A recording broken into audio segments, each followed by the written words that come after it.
Marc Randolph, the co-founder and former CEO of Netflix. He's also the creator of a new podcast called That Will Never Work. Marc, welcome to the show. We love having you here. Love the name of the podcast. Before we get to that at Netflix, I do want to ask you about the tremendous success that we're seeing with Netflix competitor Disney Plus. Again, the streaming service releasing another powerhouse series with WandaVision. What's your take on the success of Disney Plus series and the service as a whole? Well, certainly it's been so interesting seeing what's been happening over these last few months, because it kind of started off as, well, I've often described it kind of as like a presidential primary debate with 40 people on the stage and everyone shouting to be heard.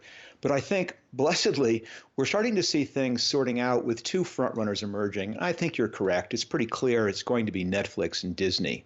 I mean, Disney has clearly demonstrated that they're going to go all in on streaming.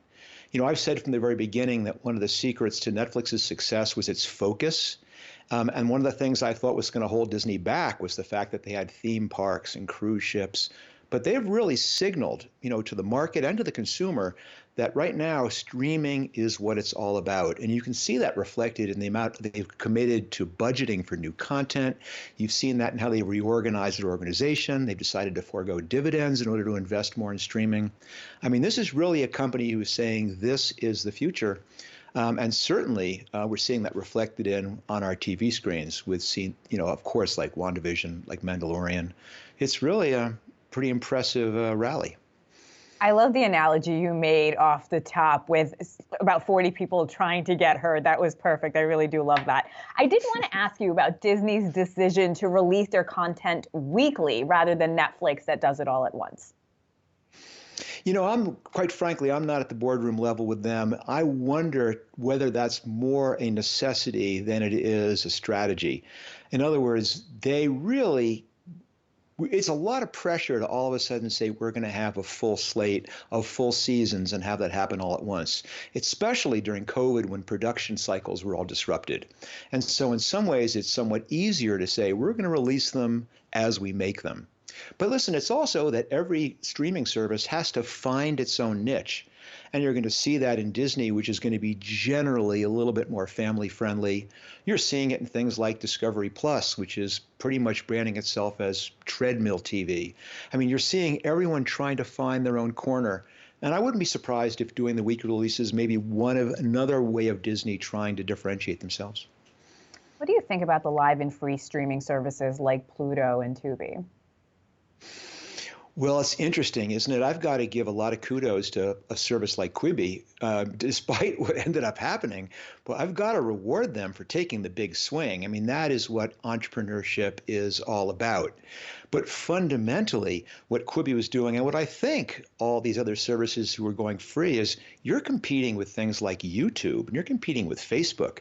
I mean, it's one thing to compete on the big stage with the tentpole releases, with the continuous content, but competing with free, that's a hard one. So I really don't see that being a huge threat to the major streaming players, but certainly it's something everyone has to keep in mind. Netflix's catalog is now dominated by content that they produce on their own. But I was surprised to know, as I was researching this interview, data shows that users watch more licensed content. So keeping that in mind, Marc, do you think that will delay the transition to all original content, or do you think that will happen quicker than people are anticipating? No, I don't. I think that's a little bit of a false metric. I mean, right now everyone's trying to brag about the size of their catalogs and what they have. But, you know, as Reed Hastings and Ted Sarandos often say, the ultimate metric is customer sat. It's customer glee. It's not how much you have, it's how good it is. And certainly the amount of proprietary content that Netflix is putting out is pretty impressive. I mean, they're putting out more than Disney and Warner combined. So there's always going to be something interesting to watch at Netflix, as there will be at Disney and as it will be at HBO Max. But I don't think that there's this issue of the proprietary versus licensed is going to be a major factor here. Such a great point. Let's talk about your podcast, That Will Never Work. It's named after your book. What experiences are you trying to bring to your listeners, Marc? Well, they're both named after the thing that I certainly heard time and time again back when I was pitching Netflix, which is what a crazy idea. But the thing is, everybody hears that. Everybody with an idea gets it shot down. And what I'm hoping this podcast does is by speaking directly to early stage entrepreneurs. I'm not interviewing huge industry figures. I'm talking to regular people who are all trying to make their side hustle into a reality or make the reality into a bigger business, trying to give them that coaching, that encouragement, and that tough love that they need to get past the that will never work moments. It's really been a pretty fascinating experience seeing how many people out there are trying to start businesses right now and all the little struggles that they're bumping into that I think I can help them get over. Well, you're certainly the one to give that innovative advice. What, as you wrote the book and you're getting feedback from readers, what are you hearing the most that you're surprised by, Marc? The thing that most entrepreneurs bump into is getting started. Everyone has these great ideas in their head, but of course, we all have this fear of failure. We don't even want to try. And what I'm doing in the book and what I'm doing on the podcast is giving people concrete steps that they can take to turn those ideas into realities. And this is not things like raising money. It's not finding technical co-founders. It's not building apps. It's colliding your idea with reality.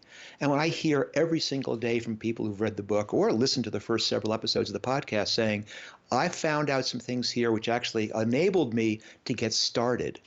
And that's what separates the successful entrepreneurs from everybody else, because they took that really difficult first step. I definitely will be listening, and I'm going to order your book. It was such a pleasure talking to you. We really appreciate your expertise and insight here. Thank you again, Marc Randolph, the co-founder and former CEO of Netflix and the creator of the new podcast called That Will Never